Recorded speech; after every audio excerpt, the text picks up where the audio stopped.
Customer relationship management is not only external, but internal customers. And it's really about, at the end of the day, sharing and leveraging information to make good business decisions. And also focusing on what I call the front end of the sales cycle. We increased our business 3x top line in 6.5 years within the family business using a CRM system. And why do I believe that is because we took and we understood where our business was. We focused on our business. We took rifle shots. We did team selling. We shared and leveraged information as a team. How do you help people to get the most ROI out of their CRM? I work with the clients on or ask the question is, what are you wanting to get out of CRM? What problem is it trying to solve? What process is it trying to improve? They first have to understand that. And then what are the drivers for CRM? Why are you even doing this? Are you doing it because it's a hot topic in the marketplace? Inside sales in an industrial marketplace is maybe touching the external customer 2 to 3 times as much as an outside salesperson. They've got those phone calls, they got the emails, they're checking on this. There's information there. There's nuggets of information that can be shared and leveraged, put into a CRM system such that the sales team can benefit from. How important is it for a sales leader to have the CRM experience? They need to have, the CEO for CRM needs to have the business acumen, so to speak, of what it needs to do and the experience from a sales management perspective. They do not need to have the technical expertise. They shouldn't be building their reports. They should have a team that does that, whether that's internal or external. It is a game changer from the salesperson's perspective to have that data at their fingertips. And even on their mobile phone, right? They got their laptop, they got the mobile app. Before they walk into a customer, they're sitting in the lobby. Before they go into the back of the facility, they can see everything that's going on by anyone in the company that's touching that customer /site. Hello, everyone. Welcome to a new episode of the Driven by DCKAP podcast. I'm your host, Karthik Chidambaram, CEO of DCKAP. We make systems talk to each other.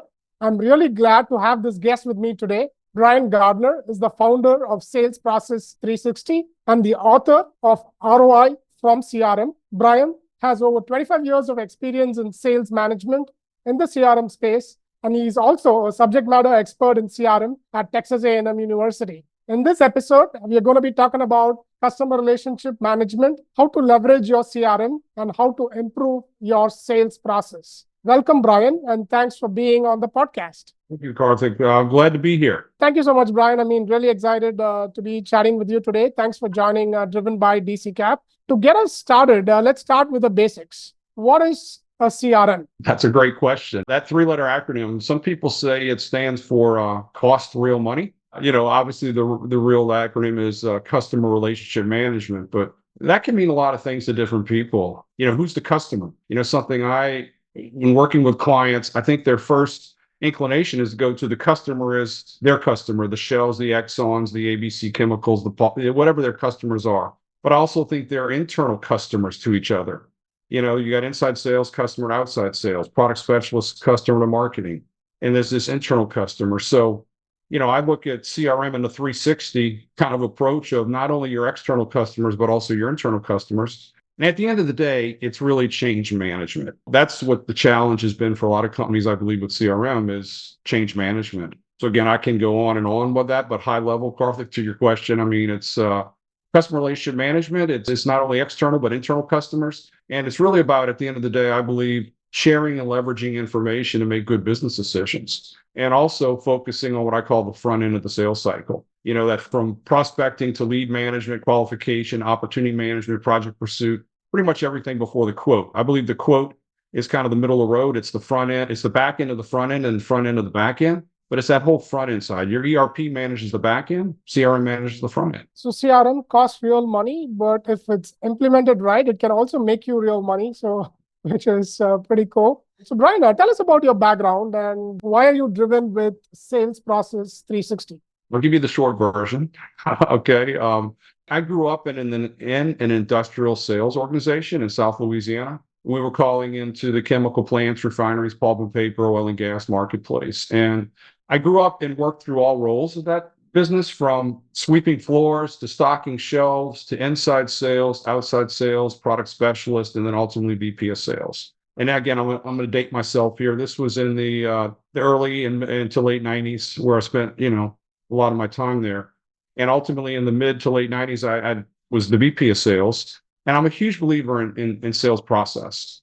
And I'm a huge believer in using data to make good business decisions. And back then, actually, CRM was not even a three-letter acronym back then. It was SFA, Salesforce Automation. It was the hot topic and the three-letter acronym. So long story short, again, compressing the story, I built some manual processes to manage the business, from lead management to target account management and Excel sheets and these databases, project pursuit, opportunity management, quote tracking, all those things in these disparate databases. And I said, well, I want to bring all that together in one system. So again, I started looking for a solution to do that. Everyone that came into my office to present a solution really didn't understand my business, and all they wanted to do was sell me software. I said, no, thank you. So again, long story short, I developed with a technology partner, we developed an SFA CRM solution for our internal business to solve all the problems that we had. Caught the bug. I caught the bug. I saw what this could do, and I caught the bug. So got it up and running for our family business. And again, compressing the story, left the business, went out and raised some money and started a CRM company, an SFA company / CRM company, focused on the industrial market. That's all we did. We stayed in our lane and got it up and running, and went out and did that and really focused. And I guess where my passion is for this is I've seen and have lived what this can do to make money. Like we said, cost real money. It can make real money, right? If implemented properly. And that's not easy, as a lot of companies can attest to. And so why I believe this is I personally lived a 3x sales multiplier. We increased our business 3x top line in 6.5 years within the family business using a CRM system back then in the late 90s. And why do I believe that is because we took and we understood where our business was. We focused on our business. We took rifle shots. We did team selling. We shared and leveraged information as a team. That's what CRM brought for. So that growth was all internal, no acquisitions. And that's why I believe what I believe today of what this can do for companies if implemented properly. So again, I know that was a lot there, but that gives you a real good understanding of, I guess, where I started and what's driving me today with this. Again, I truly enjoy what I do every day with clients and helping them get over this hurdle. No, it's real good. I like the word SFA, Salesforce Automation. I kind of think that's actually a better word to describe sales, relationship management compared to calling it a CRM. But it's really interesting, right? How companies like Salesforce can change the game, with their branding, with their marketing. They call it CRM. I don't know if it was Salesforce who first started calling it CRM, but I didn't know about this SFA thing. But SFA is actually a better word. What do you think? Would you agree with that? Oh, I totally agree. Because again, what CRM focuses on what? If you take a sales cycle and you look at what I call the front end and the back end, and the front end made up of prospecting and lead management, lead nurturing, opportunity management, and some quoting possibly on that front end. And the back end being quote management, sales order, inventory management, accounting, all that back end ERP.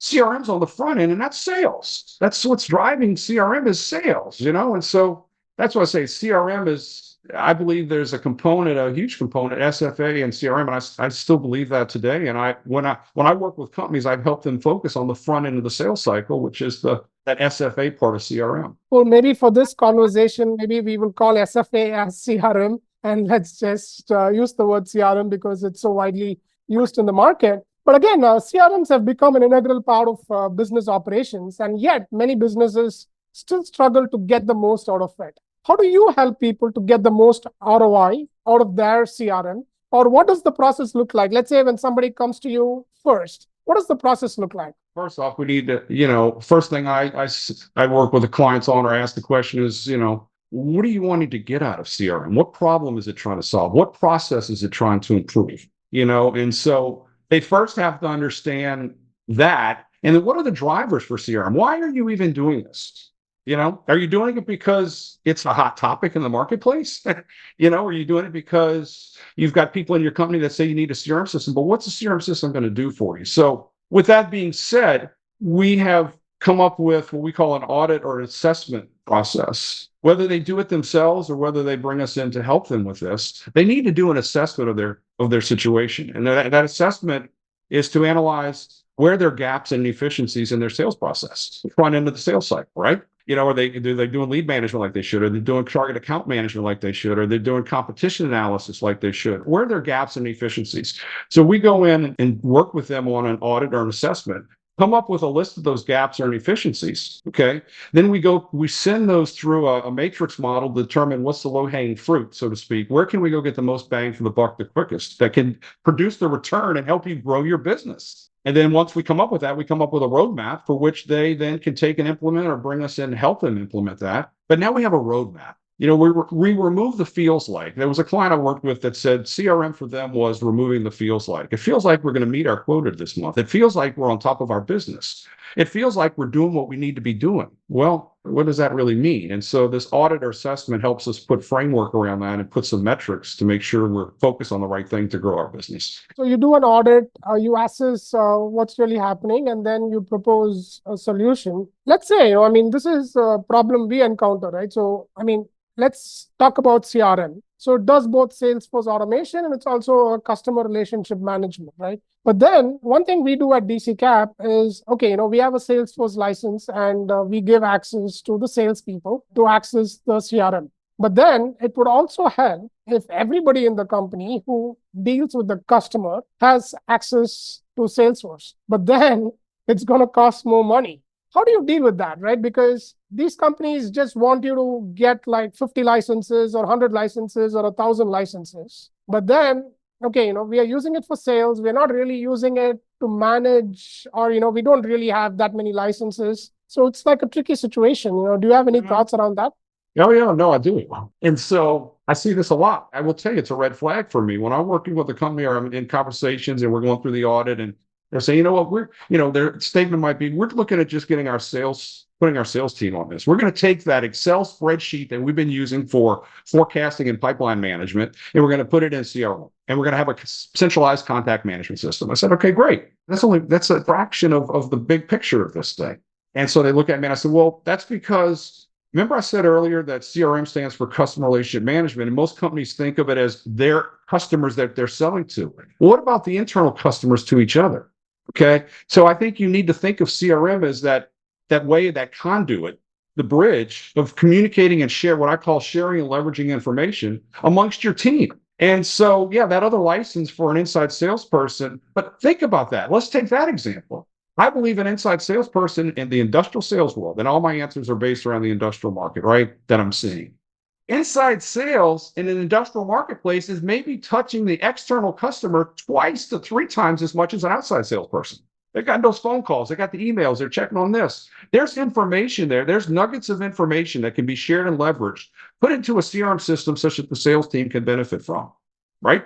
So that ultimately that will help, I think, you grow your business because you're now sharing and leveraging information that can make the customer have a better customer experience with you because you're acting as a team. No, definitely, right. And you talked about selling to existing customers, and that's as much important, if not more important, than finding new business, right? So you call it farming and hunting. So farming, so it really helps. CRM helps with farming. But how do you think, industrial distributors or the industrial companies can leverage the CRM better to nurture their existing accounts? So what are some tricks? This is a hot topic for me. One that I'm working with right now with a couple of clients, and that is wallet share within an account. Okay. Typically, and again, my answers are based on industrial marketplace. Typically, characteristics of the clients that I work with sell multiple products or services, medium to long sales cycles, multiple influencers on the sale, meaning there's multiple people in the customer they're talking with to help them get the sale, multiple team members in their company that are touching the customer, inside sales, outside sales, product specialists, marketing. Okay. So that's the premise for my answer here is that go-to-market strategy. I believe most customers only know a company for a handful of products or services. Let's call ABC Supply because they're our pump company. Well, they don't realize that ABC Supply has a whole breadth of other products or services, but they know companies for a handful of product lines. So with that being said, using CRM to analyze that and give you what I call white space analysis, such that you can see where the gaps are. If they're buying pumps, why aren't they buying motors? If they're buying motors, why aren't they buying the conduit from us? You with me? So it's piecing all that together, and CRM can let you connect the dots and see that and communicate that amongst the team. Another trend I see in companies is they're creating specialists. So they might have a pump specialist, or they might have a motor specialist, they might have a valve specialist. Okay. Well, I want to make sure that those specialists are communicating internally in the company. And again, CRM is the conduit for that sharing and leveraging. So it all goes back, all roads go back to sharing and leveraging information inside your company to make good business decisions and grow your business, grow your wallet share, support the customer with that information. Does So, that but make how would sense? the specialists communicate with each other, right? So would that mean that they would have access to the same opportunity and then they see what's being sold to and let's say they click Yes. on the account? Yes. Within a CRM, you design the hierarchy. You design the hierarchy for that. That's one of the things we do in the audit is we get an understanding of the customer's hierarchy, both externally and internally, how their data is set up, how their product and service taxonomy is set up, which is key. Understanding that so we can tag, and again, I might be getting too technical here, we can tag transactions against those products or services for which then we can do analytics and reporting off of that. I'm a big believer that CRM should be open to share and leverage information and not put restrictions on what people see. Now, you might put restrictions on what people can export and stuff like that, but I'm talking about edit. Obviously, they can't edit records that they didn't create. But sharing information is key. That's what CRM's about. When I go into a company and they say they want to put restrictions on, well, this division can't see that division's information. Well, let's talk about the issue with that. And is that creating a barrier that is one of the reasons why I think you should go with CRM? Well, that's really good. Sharing information is key, and that gives access to data, and it also empowers employees. But let's say a company is not doing that currently. And do you advise the CEO, hey, you know what, you got to be doing this, and it's important that these people get access to the information. What can go wrong? Just trust your people. Because I've seen instances where in a lot of companies, information is not really shared. So what would you advise, and how strong would you advise the CEO or the management? You mentioned CEO. I want to talk about somewhere in here. I'd like to talk about the CEO for CRM, which is another factor that I'm a huge believer in. But I say this. I recommend this to companies. Think about these two things. Let's boil it down to two things. Let's make sure we improve the processes and change culture a little bit to grow your business on these two things. Let's get better at better managing the front end of the sales cycle, that whole front end, right? Let's put processes, procedures, and visibility at the front end of your business. Okay. And then the next thing is let's make sure we put in place processes, procedures, and culture on sharing and leveraging information. If we can do those two things better than we're doing today, I believe you're going to see growth and you're going to leverage CRM for what it's for. It's real simple. So when we go through a checklist of roadmap of what we want to do, I always say, does what we're trying to do here? I'll give an example. Let's say we want to do better account profile, understanding the account better, make sure we're getting more wallet share. Okay, what does that address? Well, that addresses, let's share and leverage information as a team so we can all understand that. So everything you do when you want to do with CRM, ask the question, does it help us better manage the front end of the sales cycle? Or does it help us share and leverage information as a team? That's pretty cool, Brian. So let's talk about the CEO of CRM. I was reading, I think it was NDM, you had written an article, I was reading about that, where you talked about being the CEO of a CRM, or it's good to have a designated leader for a CRM. Was that MDM? And can you talk about the CEO of CRM? I really love the term. I actually think it was DSG, I think, who picked up that article that was written on this. But this is something right now, it's top of my passion list, so to speak, on this. And that is companies need a CEO for CRM. And what do I mean by that? They need someone in the sales leadership role that's driving the CRM initiative from the beginning through the process. And it's not just getting it off the ground or getting lift with it. It's after the fact, which is really when the hard work starts, after you've implemented CRM. So it's so important to have that. And if I look at companies that I've been working with or that have brought me in that I'm doing a redo on, so to speak, they're calling it CRM 2.0 or 3.0. The common denominator is they don't have a CEO for CRM, And so if I could tell you a quick story, and I'll be short here, but it was the light bulb went off for me and the other person. I was doing an audit for a company, and I finished the audit. We had dinner, and I was the CEO of the company was taking me back to the hotel. I was flying out the next morning, and he was actually in his brand new Tesla. And my head's going back and forth. He showed me how quick it can go, and he asked me this one question. He said, "Brian, he said, you've been with us for, a day and a half to 2 days. You've gone through a lot of questions. And what is and then, by the way, they were on CRM 2.0. This was a CRM 2.0 project. They were doing a redo. He said, what is the one thing? He wanted one answer. What is the one thing that you're seeing and why we weren't successful the first time? And why did we have to bring you in here to help us? And I'm like, okay, to myself, as my head's going back and forth in his Tesla, right? And I said, he's wanting one answer, and boom, a light bulb came off. And I said, I don't see, and I still don't see who your CEO for CRM is. Just like that was the thought that came to my head. And when I said that, Karthik, I could see a light bulb go off in his head. I mean, it was like instant connection. He's like, And I explained what I meant by that, and that is you need to have someone in sales leadership role. Who's been driving your CRM project for the last 4 years has been an operational person. Not that they're a bad person, but they've never been in the sales management or sales role. And this is a sales tool, SFA, right? And so we don't have anyone in that position. You got the person driving the bus. The CRM bus is not in sales or sales management. There needs to be a CEO for CRM in the sales management role driving this initiative. And instantly, again, he got it. And instantly I got it, then he got it. And to that point, that night, true story, that night in the hotel room, I went online and bought the domain name CEO for CRM because I said, there's going to be something here. I think there's something here. So yeah, I didn't know that you had the domain name CEO for CRM. I like it. And I mean, at DCKAP, we say, think like a CEO. And I also think everybody is a CEO in their own right. So with that, I was promote. And again, I go back to my life prior when I was a sales management and we were working with SFA CRM. I told that same thing what you said to the sales team.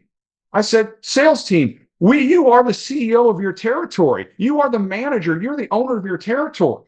Okay.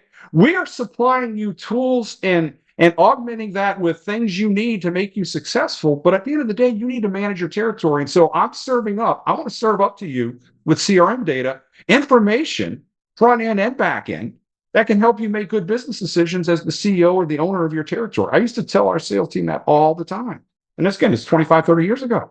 Well, Yes. Pretty cool. Let's talk about this for a second, right? So let's say, you have the CEO of a CRM, and CRM also needs customization. You need to have technical knowledge to customize the product and make it get the reports you need and all that, right? But this is a question a lot of companies have where, let's say I hire a sales leader or I hire somebody to run the sales organization. Should I expect him to customize and run Salesforce or whatever CRM I'm using, or should that be done by another person? How important is it for a sales leader to have the CRM experience, the customization, and the technical experience, running reports and all that? So I believe they need to have, the CEO for CRM needs to have the business acumen, so to speak, of what it needs to do in the experience from a sales management perspective.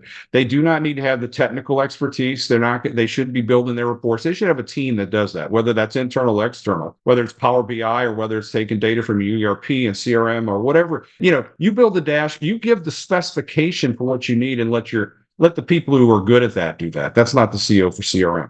The CEO for CRM needs to paint the picture, the vision. They need to motivate the team on why we're doing this to help us grow our business, but they're not, in my opinion, they're not the technical side or that side. They give the specifications, they give the why, and they make sure it is executed. Yeah, it also depends on the size of the company, right? But let's say if it's a large company, then that makes sense. But if it's a small org, then you have to wear multiple hats. Yeah, again, you might get proficient at building some reports and all, exactly right. But what I found is again, they've got to remember, I believe this, they have to remember, and that's what is their responsibility every day. And they're made to grow the business and give direction to their team. And sometimes they have to step away from that. They might like it. They might get interested in building reports, going into Power BI. But that's great. But that shouldn't be your full-time job. Maybe that's your nighttime job. You gotta run your business. You gotta look at ways to grow your business. Let people help you with the data. But I don't know. That's just my opinion. Yeah, you got to be selling. Yeah.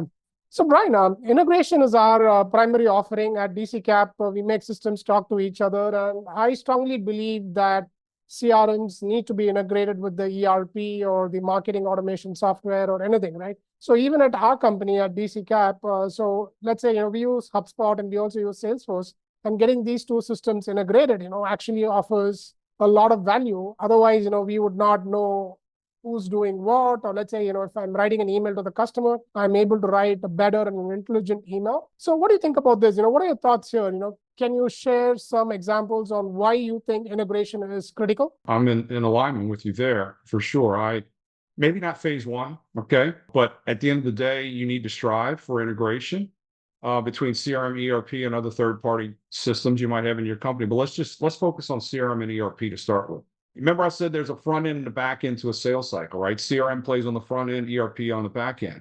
The holy grail is to have a complete system, one source of the truth for both front end and back end data. Okay, something I strive for with every client that I work with is ultimately shooting for a 360 view of the business. And I'll give you an example of that. Let's take an account 360, which is a hot topic. I mean, every company I work with, we need to design the spec and build and go for the goal of having an account 360. What do I mean by that? I want to see the front end and the back end for that account, even down to site level. There could be Shell or Dow or Exxon is the company, but then there's sites. What you have going on at Baytown is different than what you have going on at the Houston or Geismar, Louisiana, or Baton Rouge facility. So you need to build your CRM. That's another whole thing about building the CRM is you need to build the CRM at the site level. A lot of times the ERPs don't think like that. They think about the order being to Shell. Well, what Shell facility? They might have a ship to, but that ship to might not be the actual site, Deer Park or Baytown or whatever. So I strive for an account down site 360. I want a salesperson or anyone in the company to be able to go into the system, click on, I'll keep using Shell Deer Park, let's say, site. And I want them to be able to see all the contacts that are linked to that site. I want them to see all the activities, phone calls, meetings, emails, all the touch points by anyone in the company that has had contact at Shell Deer Park. I want them to see all the leads that we're working at that. I want them to see all the opportunities that have been qualified that we're working that front end of the sales cycle. I want them to see all the quotes. Could have been done in ERP, could have been done in a third party, might be a hybrid. And then I want them to see all the orders that are coming from ERP. So the ultimate goal is, and again, why you say, okay, well, we can do that in some third-party Power BI to see that. That's great, but guess what? The salespeople, I'm talking salespeople, are not in Power BI and they're not in ERP. Most companies don't even let the salesperson in the ERP system, right? So I want to put that data at the fingertips of salespeople so they can make good business decisions. Understand what quotes and RFQs just came in today at that site that were handled by inside sales. Understand what orders just got booked this week, so they can make, again, good business decisions. So I'm a huge believer in this integration. I see what it can do for companies that have implemented it. I'm working with a very large 34 business unit conglomerate in the industrial sector that has 34 different business unit companies, 4 different business units. And we've integrated CRM and ERP, and it's a game changer. It is a game changer from the salesperson's perspective to have that data at their fingertips, and even on their mobile phone, right? They got their laptop, they got the mobile app, and now before they walk into a customer, they're sitting in the lobby. Before they go into the back of the facility, they can see everything that's going on by anyone in the company that's touching that customer /site from front end and back end. No, totally. And you have a great conversation, right? So let's say I look at all that data and I prepare, sitting in my car and look at all the data, and then I go in and have a conversation with the customer. I can have a better conversation and I feel like I'm better prepared talking to the customer, and it actually helps the sale. No question. And then it's all about, what does the customer feel? How are you leaving the customer? Do they feel like you wasted their time, or do you feel like they came in and brought value? So here's another area to think about for integration. When I work with a company, if I find out that they have a service team, whether external service people or internal service people that do service work, a lot of times that department is pushed off to the side and they're not thinking about that department for CRM. I say they're the golden ticket for CRM. That information, that service information, should be in CRM, because why? A, it's valuable to the sales team, and B, a service person can get more information than any salesperson can get. Let them get information, train them on getting information, and train them on putting that key information in CRM to be shared and leveraged. So in a recent article you wrote on MDM, you strategically outlined how to avoid the common pitfalls of CRM systems. Let's talk a little bit more about that, right? So what are the top 3 tips to get the CRM businesses actually need, right? So what are the top 3 tips to get the CRM, right? What CRM do I need? Let's say I'm an industrial distributor. How do I decide, which CRM to go for? First off, I never start, again, this is just me talking, might go against the grain for some people, but this is what I believe. I think you should never lead with which CRM system should I buy? Because at the end of the day, today's market, now I couldn't say that back, 20 years ago or when everyone, 20 something years ago when SFAs, there's so many CRM systems out there right now. Okay. And for the most part, every CRM system out there that you're probably looking at or know about can exceed everything you're wanting to do. Okay. Most companies only use a fraction in the beginning of what a CRM can do for them. So let's not focus on which CRM to go with. Let's first focus on what are you trying to solve? What are your needs? Okay. Where are the areas that can bring value to your business and ultimately bring growth to your business? That's what that audit or assessment into, whether you do it yourself or whether you bring us in to do it. That's what the goal of that is. Let's get our arms around that. And then once we get that, we then build a scope of work, okay, which then drives the day in the life expectations of the team, for which now when we go and look at CRM vendors, we now have a roadmap that we give the CRM vendor to say, here's what I need you to show me how your CRM does. If you don't have that, what's going to happen is the CRM vendor is going to come in, they're going to try to wow you with all their technology and overwhelm you.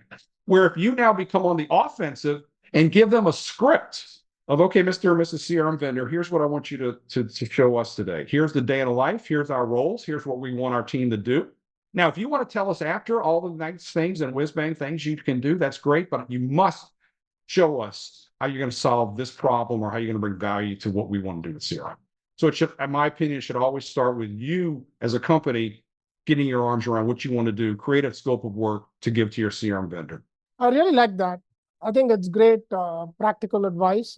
So thank you for that. So can you talk about your book? You also wrote a book, ROI from CRM.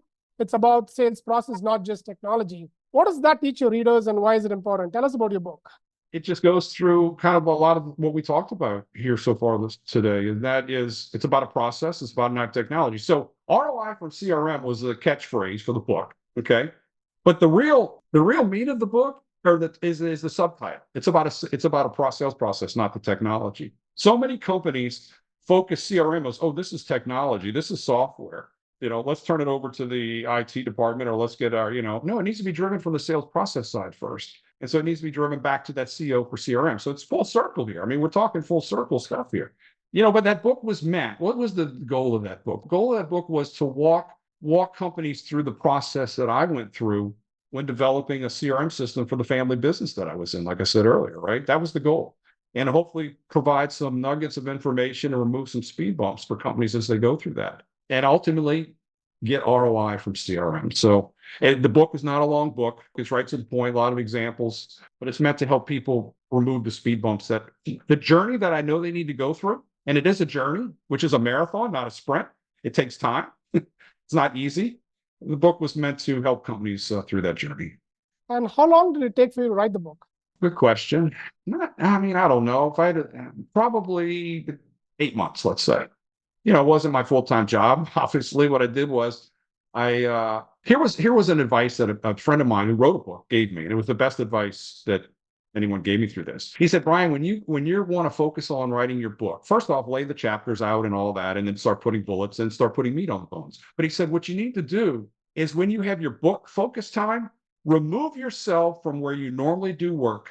Go find a spot that is your book focus, meaning don't write your book at your desk that you do your normal work. Go find somewhere else to write your book. For me, it was a back room. I had a back room in my house that I converted from a kid's room to my man cave with a big TV. That was that. Or there was the local coffee shop. Those were the two. But it was not at my desk. It wasn't in my bed with my laptop on, laying down with my laptop. It was truly a focused room or place that was my book writing. And it got me in that frame of mind. That was a great advice from a friend of mine. Yeah, I mean, I like doing that too, right? So sometimes you've got to get some work done. You just go somewhere else and just you're able to focus better. Or maybe you can even go for a walk, get your thoughts in, and then come back and write it down. Yeah, I mean, I like doing that. So, Brian, on this podcast, we interview a lot of leaders, and one question we like to ask them is, what is the question they would like to ask the next guest we interview? And we recently interviewed Frank Heenan. He's the Group Vice President of Distribution and LBM at Epicor. And the question he wanted to ask is, what is one thing you would want to get out of your technology partner? And I think you're a great person to answer that question, right? So what is one thing you would want to get out of your technology partner? Well, the first thing that came to my mind was challenge me. Challenge me. What I want out of a partner is not someone that just agrees with me, so to speak, or says, yeah, that's a good idea. Challenge me. Challenge me on why I need to think about that differently as we go forward on whatever project we're doing or whatever we're doing as a partner, whether it's a technology partner or whatever partner. It's challenge me. That's what came to mind first. I don't know if I like it that's what, actually. No, I you think it's know, simple, right? So challenge me. Yeah, I mean, I think that's great, actually. I think that's great. challenge me. I mean, again, I've got I see things through my lens, so to speak. You see things through your lens. At the end of the day, one and one working together should equal 4 or 5, right? Yeah, when you work with a technology vendor, they're just not working with one customer. They're working with tens, if not hundreds of customers. So yeah, obviously, right? So they know the ins and outs, and they should really challenge the customer so that they get the best out of the relationship. Yeah. Thank you, Brian. I think that's well said. So Brian, it's your turn to ask a question. What question would you like to ask the next leader we interview? So this is something I guess I've adopted this. It's a Stephen Covey process called WIG, wildly important goals. I've made that part of my life so much that my neighbors, my kids, they all know what WIGs are. What are WIGs? Wildly important goals. I'm a believer that you should every day, every week, you should come up with a list of WIGs, a handful, one hand rule, no more than maybe 5 WIGs that you want to accomplish. Because what happens is life gets you off course. Life gets you reactive. You have all good intentions to be proactive, and then 8 o'clock rolls around and the phones ring, the text messages, the emails, and you get reactive. What do you do? What do you have in place to get you back proactive to make sure you're building and you're advancing, so to speak, what you want to do? So WIGs are that wildly important goals. You write them down, and it allows you to stay focused on the things you want to do. So the question I ask from the business leader perspective, and I challenge myself on it every day, every week, is am I focusing on the WIGs to help me grow my business? And I reassess that regularly, but I make sure that I'm focusing on the things that I need to focus on to truly grow my business. So I ask, I challenge myself and again, I'm no big company by any stretch, but I work with a lot of big companies. And I promote that to them as well. And it's actually part of the process. Think about this. Remember I said CRM is a journey, and I believe in phases, phase 1, phase 2. I use the term the one hand rule. Do no more than 5 things per phase, okay? Lead management, opportunity management, cold follow-up. I typically 3 to 5, but no more than one hand rule. WIGs are the same thing. It's like, hey, what are the things you really want to focus on? If it's manageable, you don't get overwhelmed. It's manageable. At the end of the day, you can feel good about yourself if you put check marks by, yeah, I did that. And then another thing that, again, where I am at the stage in my life, as I said, I've dated myself with some of the 3-letter terms I've used, like Salesforce automation in the 90s, right? So is to maybe share some insights that have helped me and through this, and that motivates me, so to speak, with leaders. But another thing I ask leaders to think about is, are you preparing for the future leaders in your company? Are you preparing the future leaders? Have you identified who those are? And are you providing them the education and the continuing education, the training and the mentoring? Maybe that should be one of your WIGs, mentor the future leaders of your company. It's so, so important. It's so important for the bigger cause of good, so to speak, is to prepare our company, our society, everything else for the future leaders going forward. Oh, these are great questions, right? So I took a course with Michael Hyatt. He's a big thinker. He said the exact same thing, right? So you call it the WIGs. I really like the term widely important goals. He calls it the daily big 3. And you don't have to do too many things a day. Just focus on 2 or 3 things and do it really, really well. So you have a long-term goal, or, what's your life plan? And think about it 25 years from now, but then shorten it down to 10 years and then 5, 1. And then break it down by the day, right? So, I mean, you don't have to do too many things. Just focus on 2 or 3 things. And what are your big wins? Document them, and that goes a long way. And yeah, so that's a great question. And also it's a great thought. So thank you for sharing that, Brian. So, Brian, I would like to end with this question, which we usually ask our guest. What book are you reading right now? Caught me off guard with this one, Card. I have to admit, I'm actually not reading a book right now. I'm actually writing a book right now. I've started the journey of writing another book. You can probably guess what it's maybe titled. Who's your CEO for CRM? And I'm doing a whole series around that, and that's where my time is spent. For reading, again, I try to, I follow the associations and the blogs for the MDMs and the DSGs and other associations. I try to read, but I'm not. Again, you might say, Brian, I'm not going to have you on this interview. You're not reading a book. I'm not reading a book right now. But I have started writing a book. I think that's great, right? I mean, I think it's really nice. I mean, we say writers are leaders too, right? So readers are leaders and writers are leaders.